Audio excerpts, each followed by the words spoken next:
मौत के बाद आत्मा के वो 47 दिन। इन दिनों में जीवात्मा के साथ क्या क्या होता है?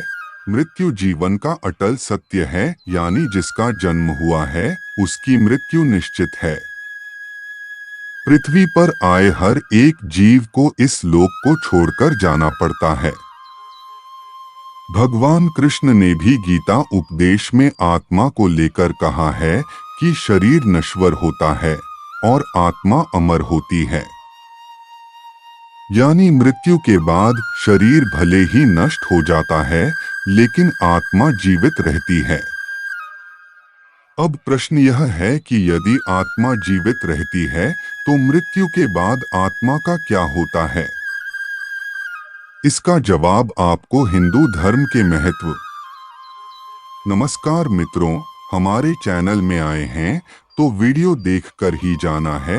महत्वपूर्ण वीडियो देखने को मिलेगा। इस तरह का ज्ञानवर्धक वीडियो पाने के लिए चैनल को सब्सक्राइब करें, लाइक करें, बेल आइकन को दबाना ना भूले। वीडियो को पूरा देखने का प्रयास करें, आधा अधूरा देखने का गलती ना करें। और पवित्र ग्रंथ गरुड़ पुराण में मिलेगा।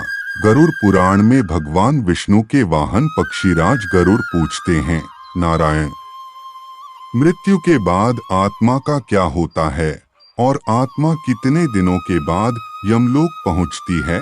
गरुड़ के सवाल का जवाब देते हुए भगवान विष्णु कहते हैं, मृत्यु के बाद जीवात्मा को यमलोक तक की यात्रा करने में पूरे 47 दिन लग जाते हैं।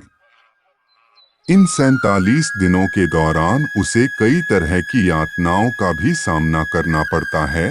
मृत्यु के पहले मिलते हैं ये संकेत भगवान बताते हैं कि जब किसी की मृत्यु नजदीक होती है तो सबसे आवाज जाती है। इसके बाद मृत्यु से कुछ समय पहले ही व्यक्ति को दिव्य दृष्टि प्राप्त होती है, जिसमें मनुष्य सारे संसार को एक रूप में देखने लगता है और इस तरह से उसके शरीर की सभी इंद्रियां शिथिल हो जाती है।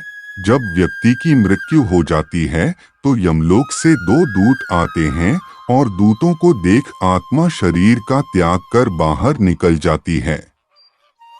आत्मा के शरीर त्यागने के बाद यमराज के दूत आत्मा के गले में पाश बांध देते हैं और उसे यमलोक ले जाते हैं। मृत्यु के बाद 13वीं और पिंडदान। मृत्यु के बाद 13वीं और पिंडदान क्यों जरूर? मृतक व्यक्ति ने यदि अपने जीवन में पाप कर्म किए होंगे तो यमदूत पापी आत्मा को गर्म वायु और अंधेरे रास्ते से यमलोक ले जाते हैं और मार्ग में उसे कई तरह की यातनाएं झेलनी पड़ती है। इसके बाद आत्मा को आकाश मार्ग से वापस उसके घर छोड़ दिया जाता है। कहा जाता है कि मृत्यु के बाद मृतक की आत्मा अपने परिवार वालों के साथ पूरे 13 दिनों तक रहती है और मृत्यु के बाद होने वाली अंतिम क्रियाओं और रस्मों को भी देखती है। 13 दिन बाद जब आत्मा का पिंडदान, 13वीं और ब्राह्मण भोज आदि किया जाता है तो इसके बाद यमराज के यमदूत आत्मा को फिर से लेने के लिए आते हैं।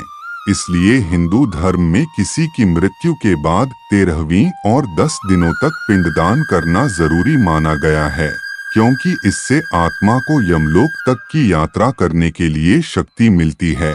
लेकिन इसके बाद भी यमलोक तक की यात्रा आत्मा के लिए आसान नहीं होती है।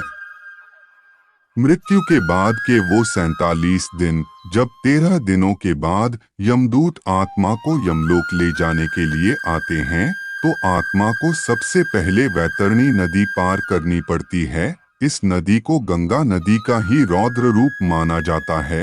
यह नदी लाल रंग की होती है क्योंकि इस आग की लपटें निकलती रहती है। नदी पार करते हुए आत्मा को खतरनाक जीवों का दंश भी झेलना पड़ता है। इन नदी को पार करने में पूरे 47 दिनों का समय लग जाता है।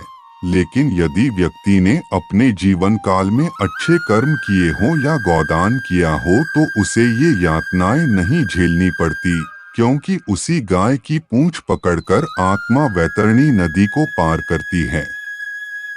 वैतरणी नदी को पार करने के बाद जब आत्मा यमलोक पहुंचती है तो यहाँ यमराज उसके कर्मों का लेखा जोखा करते हैं। इस तरह से जीवन काल में किए कर्मों के अनुसार यमराज आत्मा को स्वर्ग या नरक में भेजते हैं। इसलिए व्यक्ति को अपने जीवन में हमेशा अच्छे कर्म करने चाहिए, क्योंकि अच्छे कर्मों का फल न सिर्फ जीवन बल्कि मृत्यु के बाद भी मिलता है। मृत्यु के बाद आपके कर्म ही आपके साथ जाते हैं। वीडियो पसंद आए तो कमेंट बॉक्स में अपना राय जरूर बताएं। फिर मिलते हैं अगले वीडियो में। जय हिंद, वंदे मातरम।